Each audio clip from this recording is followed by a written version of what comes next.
Саламатсыздарбы? Биз бир дүйнө Кыргызстан фестивалдын алкагында ардактуу коноктор менен маектешүүлөрдү улантып жатабыз. Бүгүнкү биздин коногубуз Азимжан Аскаровдун жубайы, эми азыр жесир деп айтсак болот, Кадича Аскарова. Саламатсызбы, Кадича эже? Эми биринчиден Азимжан акайдын жаткан жери жайлуу болсун. Көңүл айтам. 2 жыл болуптур Азимжан агайдын өтүп кеткенине. Ошондон бери сиз кандай жашоо улантып келе жатасыз? Ошол боюнча айтып кетсеңиз башында. Мен Аскарова Кадича, маркум Аскарова Азимжандын узник совета, художник, правозащитник, журналист Азимжан Аскаровдун жубайы болгом. Азимжан 2010-жылы Ошк Сабитада күнөөлүү деп табылып, 15 июнь күнү түрмөгө түшүп, 2020-жылы 25 июлда каза болуп калды. Азимжан түрмөдө отурганда да эч качан таслим болгону жок. Ал ошол отурса да акыйкат жөнүндө, өзүнүн жөнүндө, башка кармалгандар, камактагы отургандар жөнүндө акыйкатты оңга бардык жерге жазып жеткерип турду.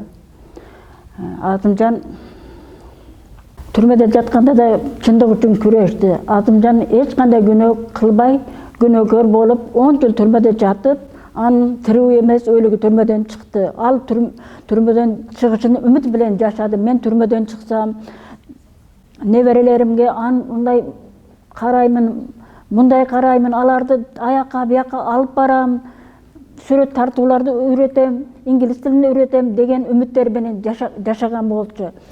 Азимжан өзү өлгөнү жок. Өзү өлгөнү жок. Азимжан менен мен 10 жылдан бери күндөлүктөр мага жазат эле, анда бардык сөздөрдү ким менен жолугушкан, ким менен сүйлөшкөн, кимдер эмне деген бардыгын жазып жүрчү эле. Азимжан акыркы жазган күндөлүгүндө ал 2020-жылы 8 июлдан баштап ооруй баштаган. 9 июль күнү температура жаман болуп, ошо постовойлор киргенде доктор чакырып беришини, анын көрсөтүшүн сураганда эч ким кабар албай, түштөн кийин жандагы камерниктери эшиктерди тарактатып чакырып Азимжандын ооруп аткандыгын айткан. Анан 10 июль күнү да күндөлүккө жазган. Андан кийин жаза албай калган. 16 июль күнү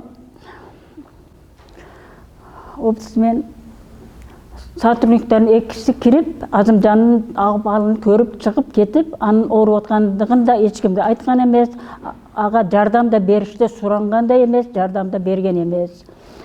20-жылда Кесиңдин пресс-секретары Самат Калыков дагы өзүнүн Фейсбуктагы жазган паракчасында Аскардын эч жери ооруп аткан жок, ден соолугу бардыгы жакшы. Анын ооруп атты деп таратканы, анын тарапташтарына акция кылуу үчүн керек болуп атат деп жазган. Мен бийликтен Азимжандын атын актап, отурган күндөрүнө компенсация берүүнү талап кылам. Өтүп кетсе дагы акталыш керек. Ал эч кандай күнөөсү жок. Күнөө кырбай, күнөөкөр болуп 10 жылдан ашык түрмөдө жатты. Чындык үчүн күрөшүп, анын күнөөсү карапайым элге жардам берип, чындыкты сүйлөп, акыйкатты сүйлөп жазып, суд, милиция, прокуратурага жаман көрүнгөндүгү себеп июньский событияда Азимжанды крайне кылып коюшту. Убакыт келеди, акыйкат ийиледи, бүкүлөт, сынбайт. Кыңгыр иштин кыйыгы 40 жылда да чыгат. Кудай буйрса акыйкат чыгат. Азимжан күнөөкөр эместигин бардык эл билет. Кадича эже, сиз эми өзүңүз жөнүндө айтып берсеңиз, азыр кандай күн көрүп атасыз, каякта жашап атасыз? 2020-жылы Азимжан каза тапкандан кийин базар коргондо мен жакындарым жок, балдарым мурдаттан ошо Ташкентте окуп, тиякта жайгашып кеткендиги себептүү мен азыр балдарым менен жашап атам. Ташкентте турбайбы балдарыңыз да? жашап атам, кей-кейде келіп, үйден хабар алып, бияққа келіп кетіп тұрам. Бұл фестиваль бойынша айтып кетсеңіз, атайын келген Мен тұрмайсыз ба, атайын- қатысайын деп, Бір дүние Қырғызстан ел аралық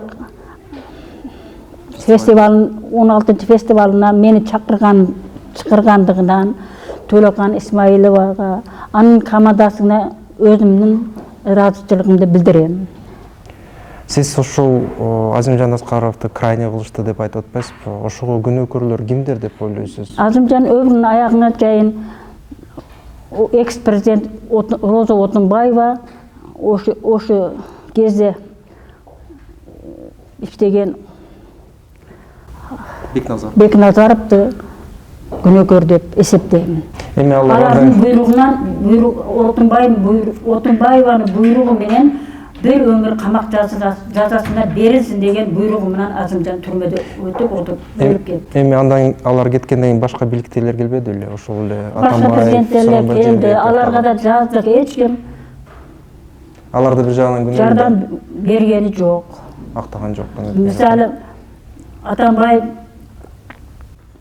чет өлкөгө барганда Аскаровду акта бергилетсе, мен сотторго буйрук бере албаймын. Мен соттун ишине аралаша албаймын деп ошондой сөздөрдө болгон. Мына дүнүйө тар эмес. Азымжандын күнүн азыр Атамбаев да көрүп отурат. Мындан буян дагы кандай иштер болушуну Кудай өзү билет. Күч кубат берсин сизге Кудай. Кадича эже, сабыр кылыңыз, күч кубат балдарыңызга көп жыл өмүр уласын. Ийгилик кылыңыз. Рахмат.